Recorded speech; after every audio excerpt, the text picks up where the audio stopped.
नमस्कार। आज की इस खास चर्चा में आपका स्वागत है। हम एक ऐसे मुद्दे पर बात करने वाले हैं जिसने पूरे देश को हिलाकर रख दिया है। प्रतियोगी परीक्षाओं में पेपर लीक का संकट। ये सिर्फ कोई आम सरकारी नाकामी नहीं है भाई, ये लाखों करोड़ों युवाओं के भविष्य का सवाल है।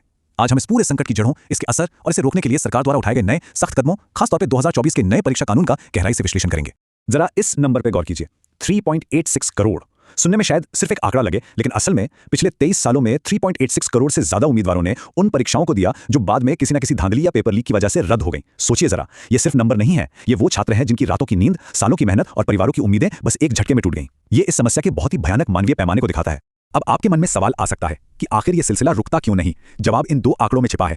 2002 से 2025 के बीच पेपर लीक के 45 अलग अलग मामलों में कुल 1658 लोगों को गिरफ्तार किया गया, लेकिन सजा कितनों को मिली? गैस कीजिए, सिर्फ 2 लोगों को। जी हां, 1658 गिरफ्तारियां और केवल 2 को सजा। मतलब सिस्टम में एक ऐसा बड़ा लूपहोल है जहां पेपर माफिया को कानून का कोई खौफ ही नहीं है। तो आज हम इस पूरे मुद्दे की तह तक जाएंगे। हम शुरुआत करेंगे पेपर लीक के इस गहरे संकट से, फिर बात करेंगे 2024 के नए परीक्षा कानून की, उसके बाद नए और कठोर दंड, फिर कैसे ये कानून संगठित धोखाधड़ी को रोकेगा, और अंत में छात्रों के विरोध और उन पर पड़ने वाले मानसिक असर की। चलिए सबसे पहले बात करते हैं भारत के इस पेपर लीक संकट की और समझते हैं कि गड़बड़ी आखिर होती कहां है। देखिए, हमारी व्यवस्था में कुछ बहुत गहरी कमजोरियां हैं। सबसे बड़ी समस्या है प्राइवेट टेस्टिंग एजेंसियों पर बहुत ज्यादा निर्भरता। जब आप परीक्षा का लॉजिस्टिक्स यानी पेपर छापने से लेकर उसे पहुंचाने तक का काम बाहरी कंपनियों को आउटसोर्स कर देते हैं तो रिस्क वहीं से शुरू हो जाता है। इसके अलावा आजकल एक बहुत ही शातिर पेपर माफिया और संगठित कोचिंग नेटवर्क एक्टिव हो गया है। नीट जैसी परीक्षाओं में तो हमने देखा कि ट्रांसलेटर और पेपर सेट करने वाले लोग तक इस पूरे खेल में शामिल थे। मतलब सेंध बिल्कुल अंदर तक लगी हुई है। अब सवाल उठता है कि इसका समाधान क्या है। यही एंट्री होती है 2024 के नए परीक्षा कानून की। अगर हम पीआरएस लेजिस्लेटिव रिसर्च की रिपोर्ट देखें तो public examination prevention of unfair means act 2024 एक बहुत बड़ा कदम है। इसे इसी साल फरवरी में पास किया गया और जून में नोटिफाई किया गया। आपको जानकर हैरानी होगी कि इससे पहले हमारे देश में परीक्षा में होने वाले इन संगठित अपराधों से निपटने के लिए कोई खास केंद्रीय कानून था ही नहीं। तो उस लिहाज से यह देश का पहला डेडिकेटेड सेंट्रल कानून है। और यह कानून कोई हल्के में लेने वाली चीज नहीं है। इसके तहत होने वाले अपराधों को संज्ञेय, गैर जमानती और गैर शमनीय रखा गया है। आसान भाषा में समझे तो पुलिस आपको बिना वारंट के गिरफ्तार कर सकती है, जमानत मिलना आपका अधिकार नहीं होगा और आप पैसे देकर या आपसी समझौता करके मामला रफा दफा नहीं कर सकते। सरकार ने बिल्कुल साफ कर दिया है कि अब इस मामले में कोई जीरो टॉलरेंस है। अब देखते हैं कि ये कानून किन परीक्षाओं को कवर करता है। UPSC, SSC, national testing agency यानी एनटीए, रेलवे और बैंकिंग जैसी सभी बड़ी केंद्रीय परीक्षाएं इसके दायरे में आती हैं। इस कानून ने 15 विशिष्ट कामों को गैर कानूनी घोषित किया है, जैसे पेपर लीक करना, ओएमआर शीट के साथ छेड़छाड़, परीक्षा के नाम पर फर्जी वेबसाइट बनाना या फर्जी एडमिट कार्ड बांटना। ये सब अब गंभीर अपराध की श्रेणी में है। आइए अब जरा उन कठोर सजाओं और नए संशोधनों पर नजर डालते हैं जो हाल ही में लाए गए हैं। केंद्रीय कैबिनेट ने जो नए संशोधन पेश किए हैं वो वाकई अपराधियों की रूह कपाने वाले हैं।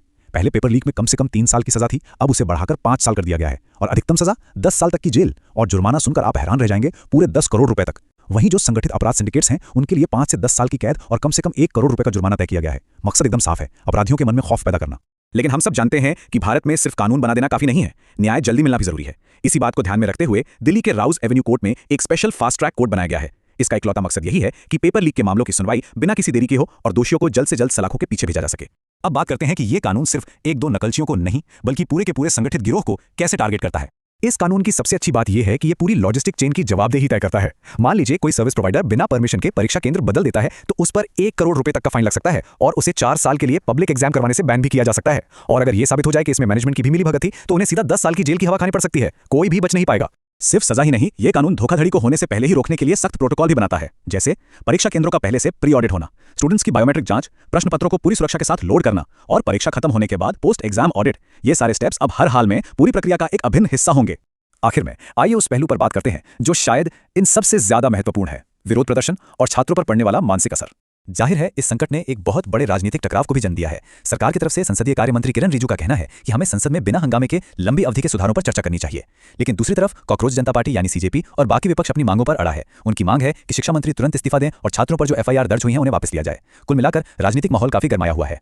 इन विरोध प्रदर्शनों के बीच एक बहुत बड़ा अपडेट ये भी आया कि जाने माने सामाजिक कार्यकर्ता सोनम वांगचुक ने अपनी 26 दिन लंबी भूख हड़ताल खत्म कर दी। उन्होंने ऐसा तब किया जब सरकार ने उन्हें परीक्षा प्रणाली में सुधार लाने का लिखित आश्वासन दिया। ये दिखाता है कि सिस्टम को सुधारने की मांग कितनी गंभीर है और समाज का हर तबका इसके लिए आवाज उठा रहा है। लेकिन कानून और राजनीति से परे सबसे भारी कीमत कौन चुका रहा है? हमारे छात्र। ये पेपर लीक किसी व्यक्ति के आत्मसम्मान और मानसिक स्वास्थ्य पर गहरा असर डाल सकते हैं, जिससे एंग्जाइटी, तनाव और अन्याय की भावना पैदा होती है। जब एक ईमानदार छात्र दिन रात एक करके तैयारी करता है और फिर अचानक खबर आती है कि पेपर लीक हो गया, तो वो सिर्फ एक परीक्षा रद्द नहीं होती बल्कि उसका सालों का संघर्ष मिट्टी में मिल जाता है। यह उनके मानसिक स्वास्थ्य के लिए बहुत खतरनाक है। तो ये सब जानने के बाद एक बहुत ही अहम सवाल हमारे सामने आता है, क्या सिर्फ कुछ नए और सख्त कानून बना देने भर से उन 3.86 करोड़ युवाओं का टूटा हुआ भरोसा वापस आ सकता है? क्या केवल सजा का डर उस सिस्टम को पूरी तरह से ठीक कर पाएगा जिसकी नींव में ही इतनी गहरी दरारें आ चुकी हैं? ये सोचने वाली बात है। आज की इस चर्चा में जुड़ने के लिए आपका बहुत बहुत शुक्रिया। उम्मीद है इस विश्लेषण से आपको इस पूरे मुद्दे को गहराई से समझने में मदद मिली होगी।